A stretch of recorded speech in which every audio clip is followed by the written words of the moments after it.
Hi y'all from Kodak, Tennessee. This is Carol King, and I am going to do some tree samples today, practice on how to do it in watercolor. I've just noticed that a lot of them look, when people are doing watercolors, they just do pretty much the exact kind of tree, and I'll show you what I mean in a minute. So I thought I would do a demo. I wanted to show you I'm using fluid watercolor paper. It's really cheap. It's not 100% cotton like I usually like, but I get it at Jerry's and it's wonderful for practicing. So this is what I'm going to use for sample. Some tools that I have here are so I have a brush that somebody told me that there was a tree brush and they showed it in their video, and I thought, oh, I'll go look for one of those, and I could not find any such critter on the internet, and I went to Jerry's and looked around, couldn't find anything there either. So I grabbed a cheap brush that I had. I took my scissors and cut the end flat, and then I just stuck my finger in there and started pushing on it, and that's my tree brush. You'll see how it works in a minute. And when it gets wet, you can change the shape and, to do various things. I have a sponge. This is a natural sponge. You can get them everywhere. Walmart, Lowe's, art store, everywhere, and they're cheap. I think even the dollar store has little bags of these, and you can look at them before you buy them and see which one looks more, I have a lot of them, but see which one looks more natural. I kind of like this spot right here. I just think that looks very tree texture like for a small size. If I was doing a bigger one, I'd probably use this right here. It just depends, and I have several that I can choose from too. I have a fan brush, which a lot of people use for trees. I've not had great success with that. Not saying that it doesn't work. I've seen other people do it, and they manage to make it to work, but I don't have a lot of luck with it. I do great grass with it, though, so I'll show you that. Let's see here. This is a cellulose sponge. It's just one of those triangular sponges that you get at the dollar store or the grocery store. They're real cheap, throw away. If you cut the corner off of one at an angle like that, and then you sort of mess with the tip down here to make it not perfectly even, you can make yourself a tree maker, and I'll show you what I mean when I get done. Let's see here. This is a number 2 brush, and I have a number 5 around here somewhere that we will use as well. And of course my paints. This is not my complete palette. I have a humongous palette, and I have like 3 of them going. So if some of you see that and go, well, why doesn't she have a decent palette? This is my regular palette, so that I paint from, but it's massive. And for a lot of you that are new to watercolors, you may not have half the colors that I have, and some of them are quite expensive. So I try to do a basic palette here that you can do a lot of stuff with this. So that's why I have these colors here listed, and most sets are going to include these except for the Payne's Gray and the Perylene Green. So you can pick those up. Jerry's online, the art store, Jerry's store that I have in Knoxville has, pretty much anything I could possibly want. And I'm not getting paid to promote anybody. That just happens to be where I shop, so I'm mentioning them. So I want to show you different trees. This is what I download because I don't like all the trees looking the same. It seems to me that when people are painting trees for paintings, they all do the same thing.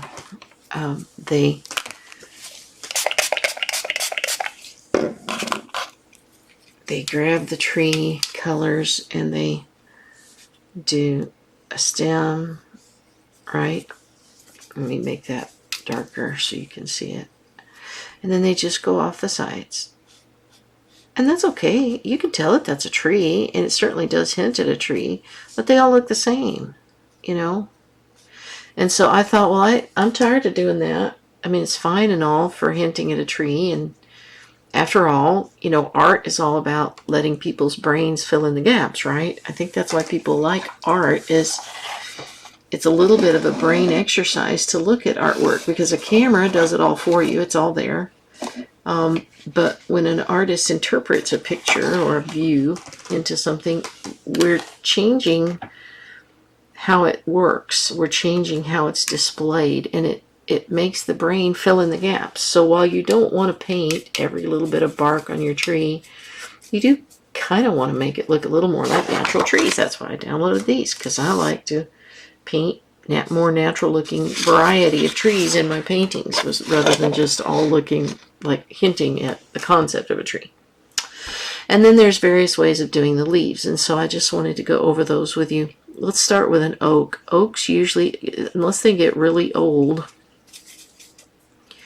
oaks usually will start breaking out towards the bottom. And I'm not doing anything exact. I have that basic image that I'm looking at, but essentially just make sure that your branches are bigger at the bottom. Like that one right there, that looks weird because it was smaller at the bottom, and obviously it's not going to support the branch that way, right? So we're coming in with this big old oak. I'm going to put a little shadow with some Payne's gray on one side.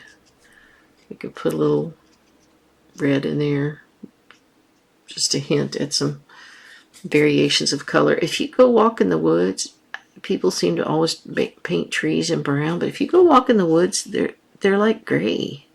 Have you ever noticed that they're just different tones of gray? And they have a little black in them, a little brown, a little various things, but they're mostly, if you look at them, they're kind of grayish. So that's why I mixed my burnt sienna and my ultramarine to create a gray that I can then darken or lighten for different branches. So this is just a hint. I'm sort of making it up as I go. Another thing is, don't put branches straight across from each other in a tree. If you have a tree and you have a branch that breaks out like this, and then a branch right across it that breaks out like that, not only does that look weird, but in nature that hardly ever happens. Because as these trees start getting bigger and the branches start getting heavier, it's going to split right down the middle and the tree dies. So, God made trees really smart. They know not to do that. There are a few rarities, strange trees out there that do weird things like that, but you can lift a little bit of color to create where the light comes. Okay. On oaks, you don't see a lot of roots at the bottom, so I didn't do that. I have a big old oak out back. It's about, golly, it's got to be over 80 feet. It's just humongous. My car just looks like a little tiny mouse sitting next to that tree. And you can't even find the roots. They're just not visible at all. Whereas all my maples have roots all over the place. I'm always trying to avoid them with my lawnmower because they rise up out of the ground. Okay, now let's put some leaves to this. Let's say he's a pretty oak. He's not a green one. He's one of those nice ones. I'm going to show you this brush right here. And I'm going to sort of fiddle with him a little bit first. This isn't a big tree, so we're going to make these a little smaller. I'm going to take my raw sienna, spritz a little water on there. Oh, I forgot to tell you, I have spritzers. I have two of them.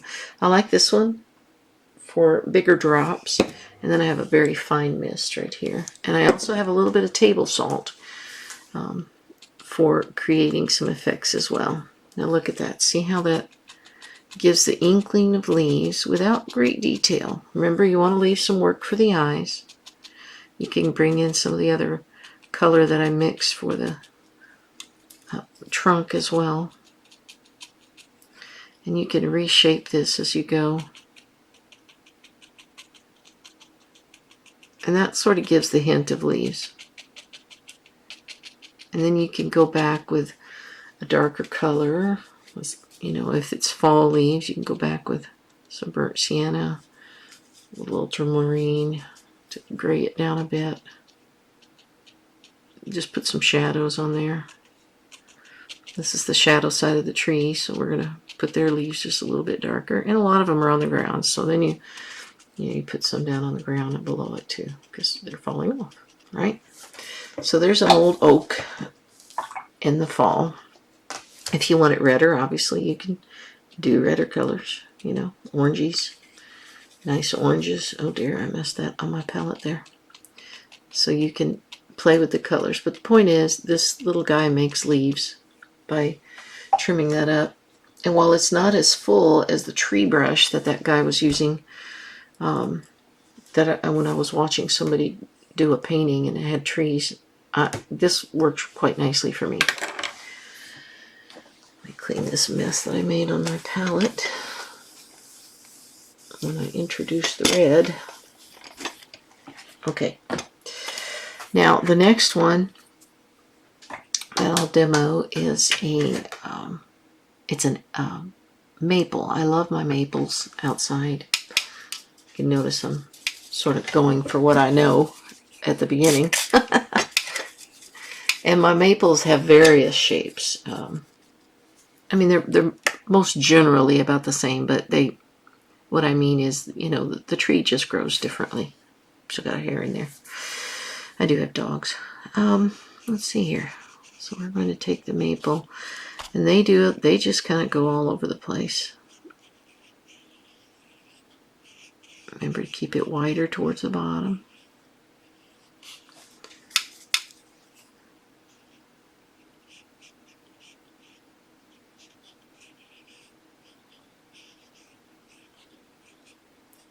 You're still doing a little bit of that effect that I was telling you I see a lot of artists do for basic trees, but it's just a little bit different. You're making a little more interesting, coming out from the bottom.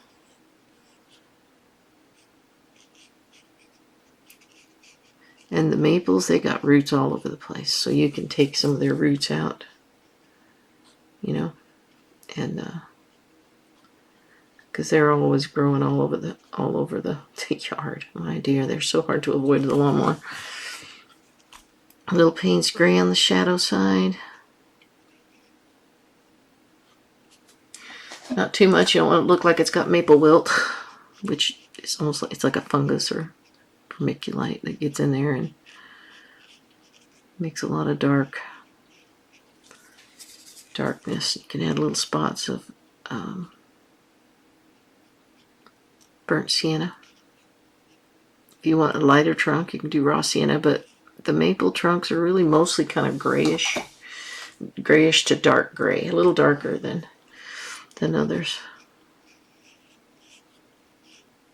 Some of the branches do cross. They're not all perfectly natural. So I want to get to the leaves here.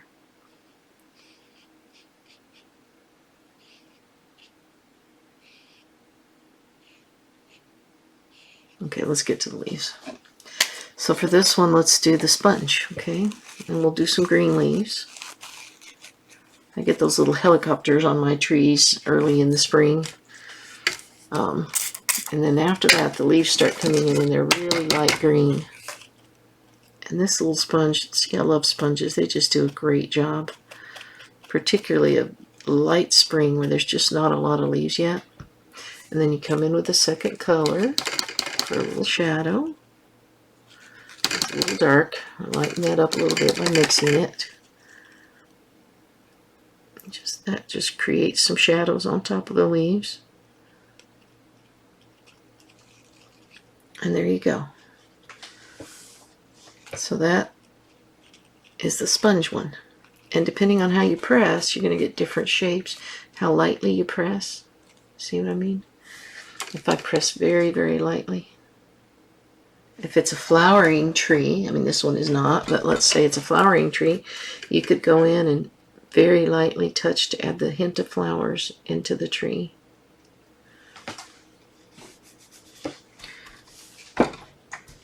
So an elm tree is a little different.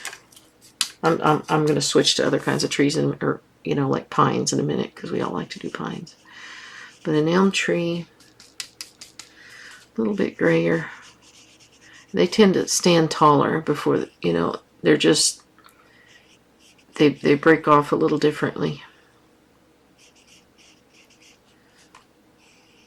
But they stand a little narrower, and then towards the top, then they fan out. Out here, then they start fanning out. And they fan out into lots and lots of little branches.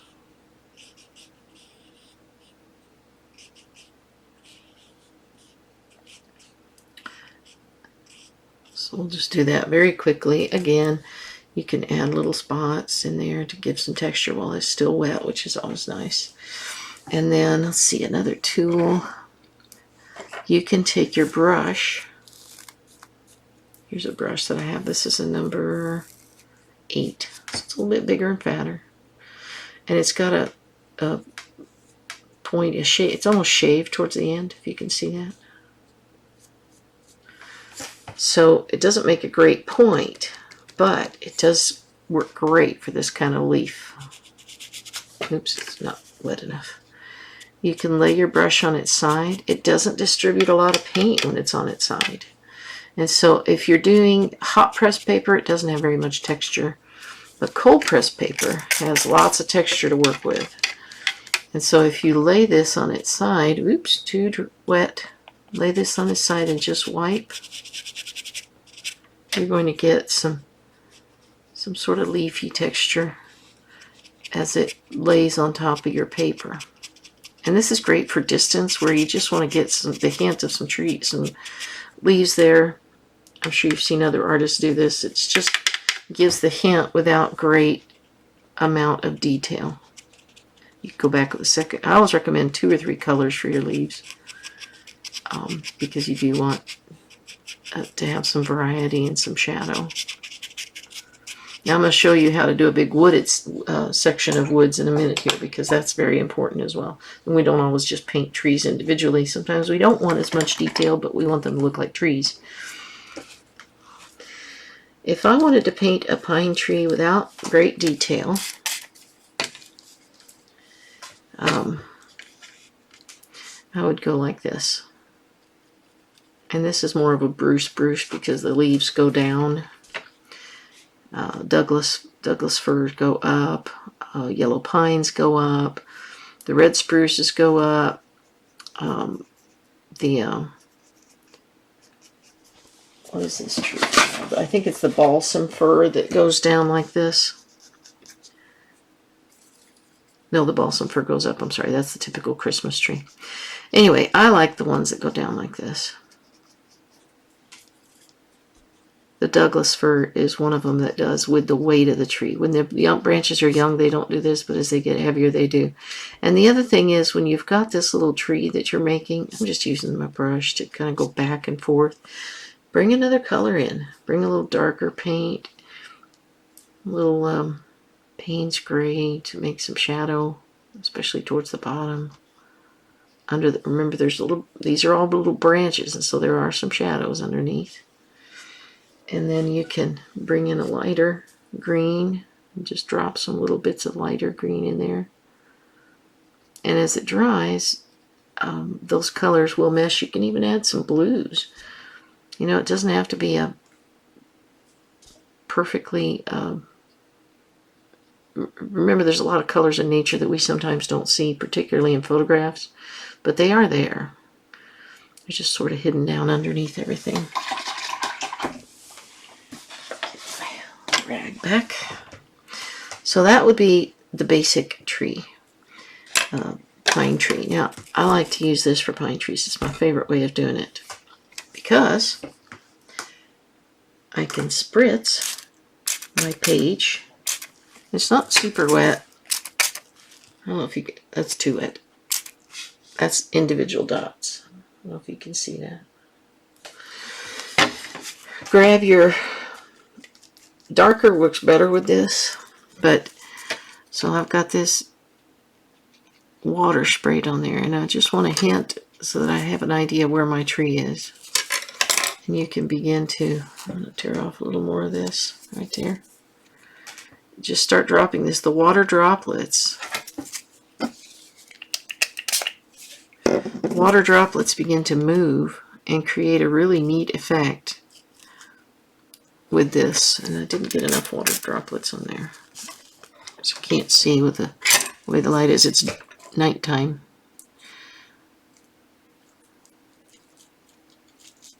And you just go back and forth and let the water do the details.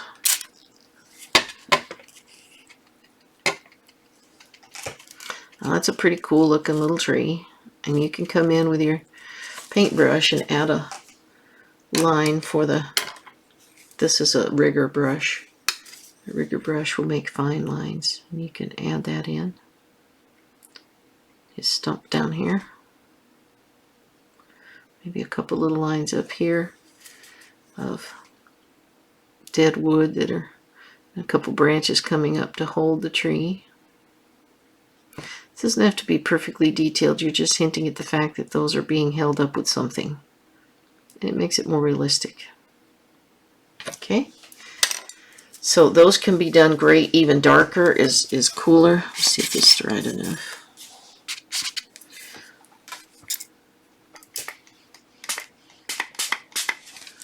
Okay.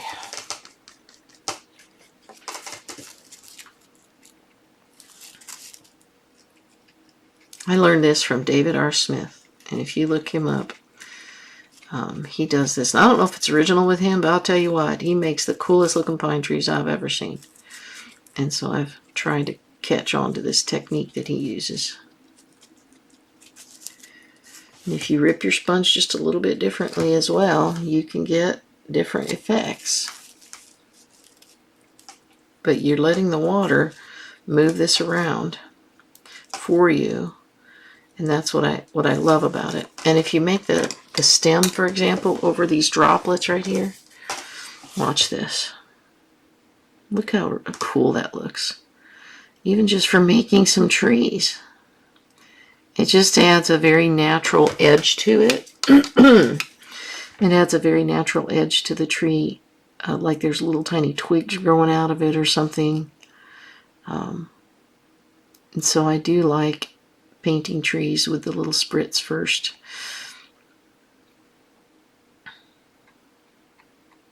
I had a little blue on the back of my brush, but that actually looks kind of cool.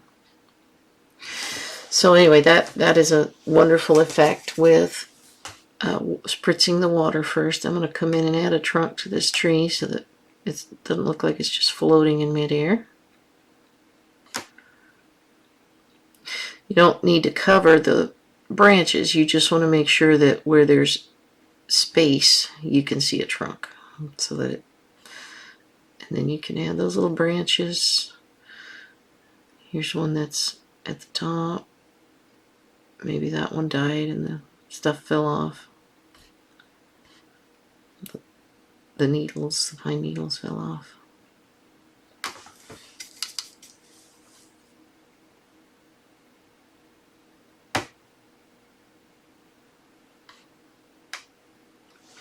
Okay, so that's done, and you can also put in shadows, darker areas to this as well while it's still wet.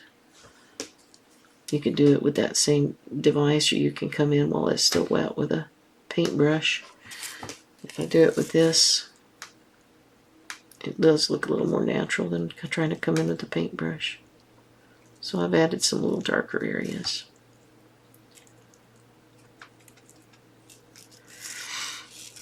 If you want to do fading trees, like in the sunset, is that dry enough? Okay, let me do. If you don't spray it all the way down, you get more of a droplets. And it's easier to do these fading trees with droplets.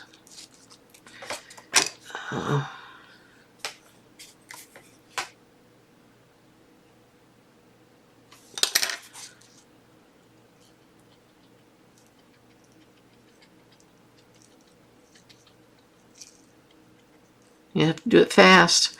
If it starts drying on you too much, it's not going to look right. So you need to do it fast.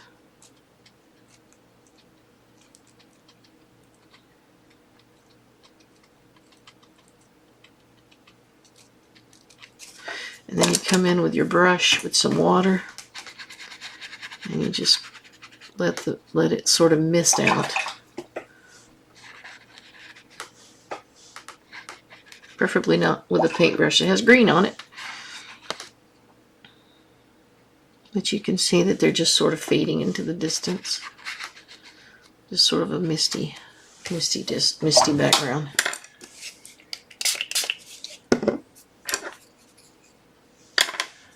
If you do get green on there and you don't want it, lift it out. I wanted to do a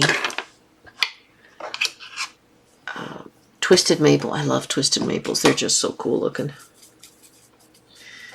So we'll do a quick twisted maple down here before we do our scene. And again, you can spritz if you want, just to create some texture to your twisted maple, to whatever you're. Why aren't you spraying? There we go. Okay. So twisted maples are short and stubby, and they bend like crazy. They're all over the place. They're just, you know, make that a little darker.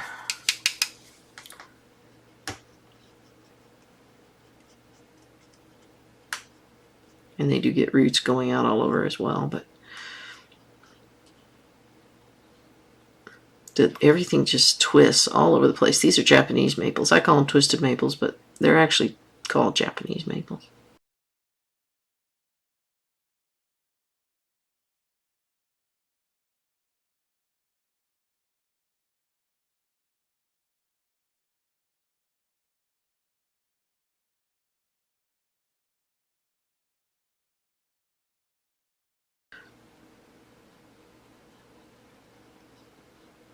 They can do really weird things, these twisted maple branches. So, you know, and because they have so many flat places, they tend to get moss a lot. So when you're making these, add a little touch, a little spot of green here and there, because it'll give the impression that moss is growing on that light spot, on that spot where the moisture just sits. And then you can put some different colors down in the wood. The bark tends to be really dark on these maples. And I know I made it a little grayer, but this is just a sample practice for the shapes. And then again, they are very bright red come fall, so we could do the red leaves. There's the sponge. Just looking for it.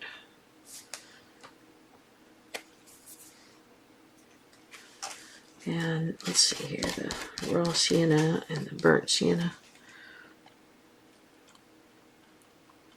Just had a few little leaves on there.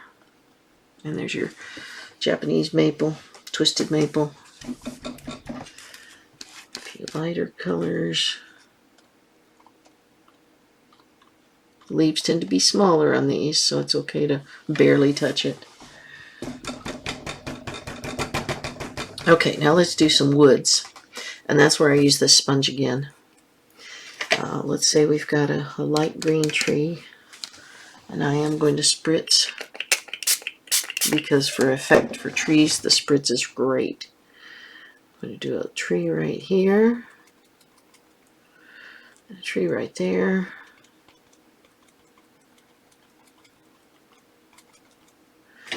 And a darker tree over here. And there's some reddish or some different colored. And then some, maybe over here there's some kind of a tree that's turning leaves and about to turn red.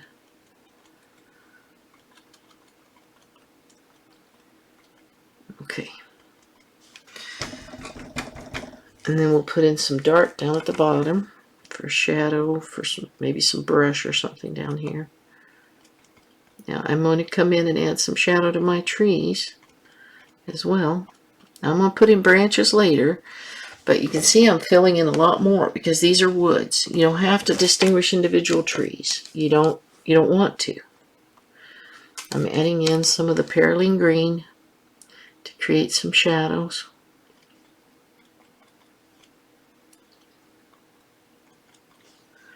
And I'll take some blue with burnt sienna to add the shadows to the darker trees. Don't want a lot of burnt sienna in there because it does make them look a little too gray. Now I'm going to let this dry just a few minutes, but I want to put some salt on parts of it so that you can see what the salt does. I couldn't find my regular salt shaker, so I've got this little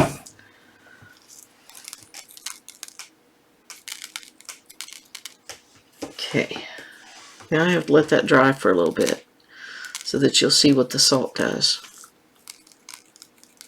And then we'll mess with it with some trees. Now, the salt does best if it dries overnight. I haven't got overnight, but I'll take a little break for a bit and then come back with putting in some stems and adding a little more effects.